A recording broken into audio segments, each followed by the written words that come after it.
Howdy y'all, Coach Corey here from Xtra Mile Fitness, joined once again by Dr. Nathan from Spinal Care St. Louis.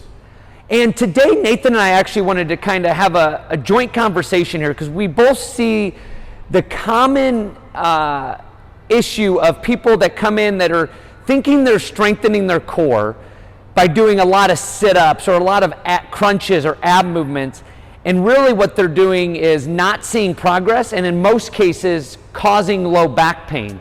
So kind of what do you see the consequences of doing an excessive amount of sit-ups, thinking we're strengthening the core, but really just doing abdominal movements and things like that? I don't mind sit-ups, but when we do way too many, what we're actually doing is we're strengthening a large muscle that's in our lower back called the psoas muscle.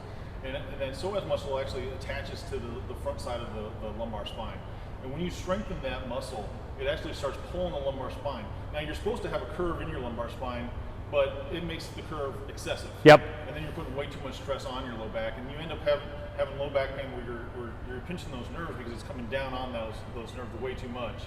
So I don't mind the steps, like I said, but there's better options. Yep. Can you show us some of those options? Absolutely, and we're in the same boat as Dr. Nathan of, sit-ups, just like anything, have a place in our routine, but we don't want to be doing them over and over and over again every day in high numbers, or like Dr. Nathan said, it leads to that low back pain. So what we challenge people to do is there's three kind of core stability, let's look at that more than core strength, movements that we really enjoy and that think can benefit people far greater than the sit-up. So the first is, I'm going to have Dr. Nathan lay on his back, is the dead bug.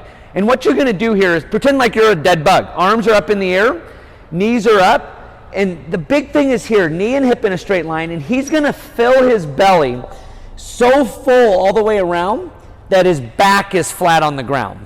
And then he's slowly going to bring his right hand back and his left heel down, or vice versa, and bring it up. So what he's focusing on is that big belly of air and keeping his back nice and flat on the floor. The common mistake that you're going to notice is as you extend out, your back's going to want to arch. So two things to do if that happens. One is focus more on filling the belly and smashing the back to the floor. The second is, if he goes back in that position, we'll let him do a few more, is instead of straightening the knee, if he were just to take his foot straight to the ground and shorten how far it goes, that'll put less strain if we can't control that back from arching.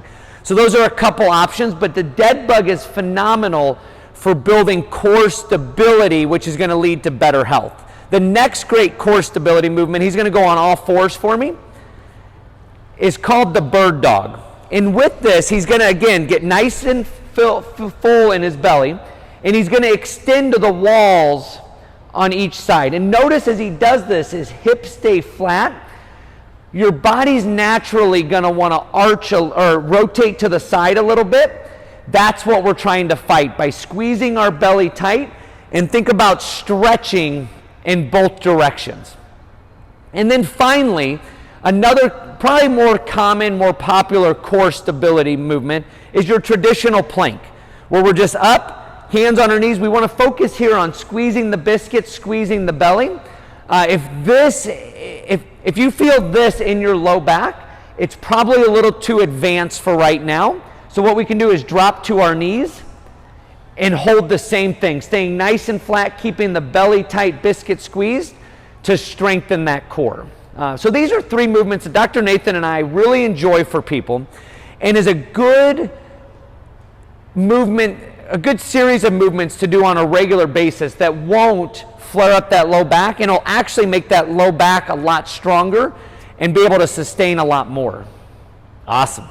So if you have any further questions for myself or Dr. Nathan, reach out. We're always here to help, and we want to see you crush it on your health and fitness journey.